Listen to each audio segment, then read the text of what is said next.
اعوذ باللہ من الشیطان الرجیم بسم اللہ الرحمن الرحیم۔ ایتھسٹ کون لوگ ہیں؟ یہ وہ لوگ ہیں جو اللہ کو نہیں مانتے۔ وہ سمجھتے ہیں کہ یہ کائنات دھماکے کی صورت میں وجود میں آئی، اس کو بنانے والا کوئی نہیں ہے اور اس کو بنانے میں کسی بھی ذات کا کوئی عمل دخل نہیں ہے، اور انسان کی تخلیق میں بھی خدا کا کوئی عمل دخل نہیں ہے۔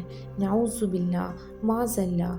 یہ لوگ سائنس کو ہی سب سے بڑی حقیقت مانتے ہیں، جبکہ یہ لوگ یہ نہیں جانتے کہ اللہ کی مرضی کے بغیر تو ایک پتا بھی نہیں ہل سکتا، تو یہ دنیا کیسے وجود میں آ گئی؟ اللہ کی مرضی کے بغیر ایک چیونٹی بھی وجود میں نہیں آ سکتی، تو یہ لوگ کیسے کہہ دیتے ہیں کہ یہ پوری دنیا خود سے وجود میں آ گئی؟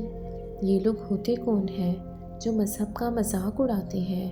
دراصل یہ خود بے وقوف لوگ ہیں جو آخرت کے دن کا انکار کرتے ہیں۔ اس وقت پچھتانے کا کوئی فائدہ نہیں ہوگا جب چڑیا سارے کھیت چگ جائے گی۔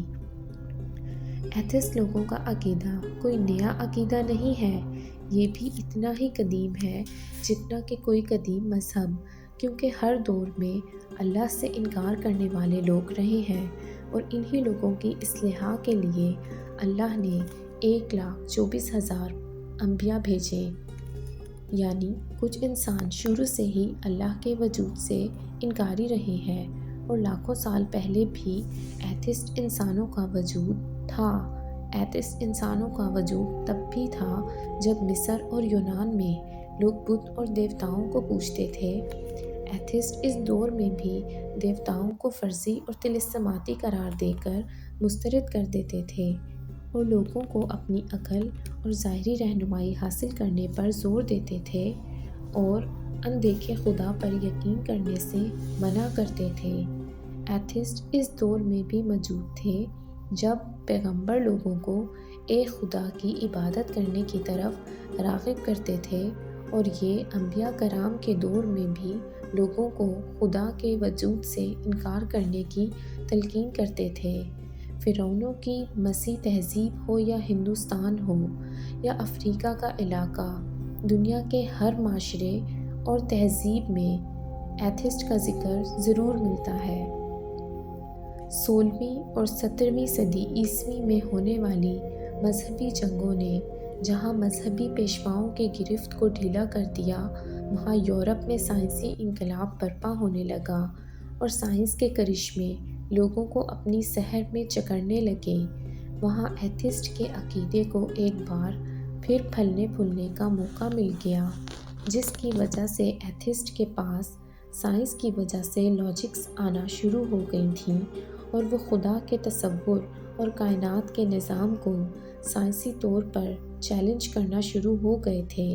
سائنسی انقلاب کے بعد دیگر ممالک برطانیہ، یورپ میں، اور 50% آبادی اپنے آپ کو مذہب سے دور کر رہی تھی اور خود کو لادین یعنی ایتھسٹ کہتے تھے۔ ملحدین لوگ یعنی ایتھسٹ لوگ نہ صرف برطانیہ اور یورپ میں بلکہ ان لوگوں نے ہندوستان اور پاکستان میں بھی اپنی پکڑ کو مضبوط کیا ہوا ہے۔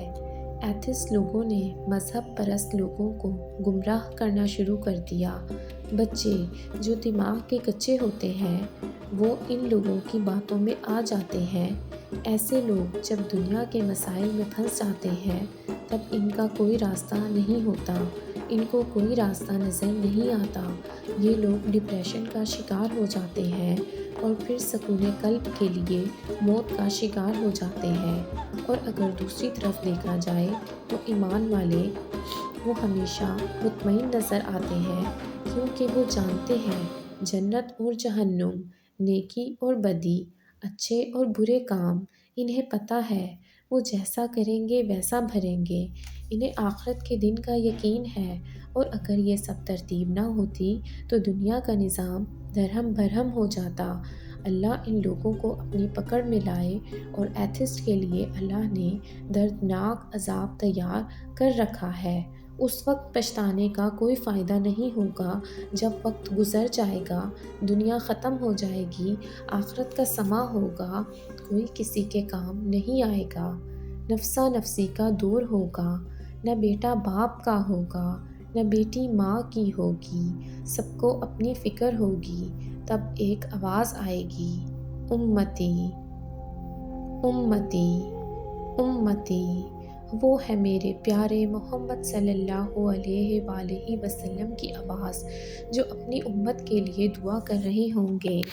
تب ایتھسٹ کا کیا ہوگا جو نہ تو اللہ کو مانتے ہیں، نہ فرشتوں کو، نہ آسمانی کتابوں کو، نہ انبیاء کو؟